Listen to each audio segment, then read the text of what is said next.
clip, I explained the clairsentient, quote-unquote, sponge body. And I talked about it from an educational perspective. I'm going to take a minute or two and talk about what it feels like from my perspective to be a clairsentient human being, to have a overactive sponge body.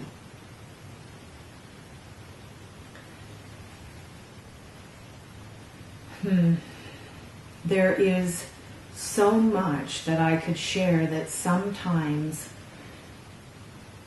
I hesitate because I don't know where to begin. And for me, it has been a process of learning how to manage and partner with my sponge body.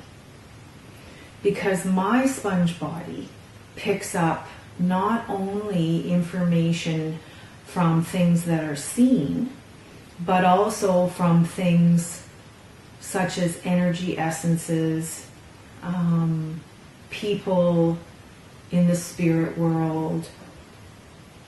My sponge body picks up just about everything. And something that feels very subtle to somebody else can feel like an earthquake for me. And so in order to be normal, I have had to learn how to manage and partner with my sponge body.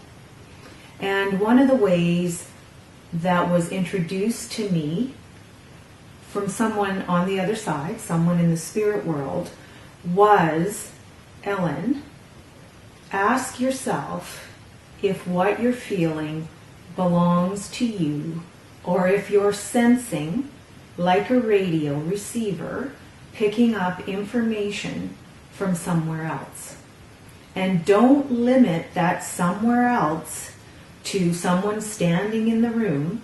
Proximity doesn't matter. You can be picking up information, feelings, thoughts, emotions from someone halfway across the world. And even more important, you can be picking up information from the spirit world. You can be picking up information from the past or the future. So you're going to have to learn to slow everything down and take it one moment at a time. And I can remember when this was being described to me and I thought, oh man, that's impossible. I'm never going to be able to do that. And what I found is that my sponge body was so active, was so overwhelmed, that I was actually forced into slowing things down. I talk about coming to a full stop. You're in the middle of something and you come to a full stop, excuse yourself, disengage. I have to go figure out what my sponge body is feeling. And I have to figure out if it's even mine.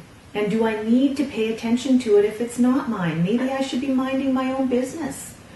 You know, for a while I thought that I needed to act on everything that my sponge body sent my way. And it was like, am I supposed to do something about this? No, you're simply a radio receiver. So you get to set rules and you get to set guidelines on how and what you're going to receive. And this is where the container exercise came from. For me, I have very clear boundaries on how my sponge body behaves, on how it receives information. And my boundaries might not be someone else's boundaries, but they work for me. And that's what's proven really important for me, is that I set boundaries that feel good for me. And that's what makes it manageable for me to be out in the normal world. I guess I really value my sponge body. It has become one of my closest allies, so to speak, a tool I use to benefit me. But I do want people to understand that I haven't always been able to manage it, and that it was a process. It was a learning experience for me. Sometimes easy, and sometimes really difficult.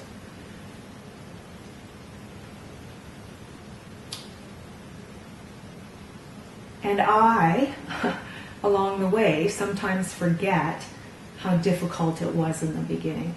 And then somebody comes along to remind me of how far I have come along the continuum of being able to partner with my sentient body, with my sponge body, and how to use it to benefit me as opposed to causing chaos and crisis in my life. And I still, if you talk to people who know me, to my friends, to my colleagues, to my clients, one of the things that they will tell you is that Ellen is really good at slowing things down. Stop for just a minute. Something's going on and I need to take a minute to figure out what it is. Because my sponge body is sending me information. And at first that may seem a bit peculiar, but you get so that it becomes so familiar, it's like tying your shoelaces. Is this mine or somebody else's? Nope, not yours. Okay, do I need to pay attention to it? Any impact for me? Nope, don't worry about it. Okay, let's send it on its way. Just that easy. In the blink of an eye. But it did take me commitment and practice to get to that point. So I want to encourage anyone that is feeling the effects of their sponge body to befriend the sponge body, to learn about its impact for you, because its impact for you may be unique. It may not always look like my sponge body and the impact my sponge body has on me. Treat yourself like a science experiment, become your own observer, and really assess how you can partner with that part of yourself and have it benefit you.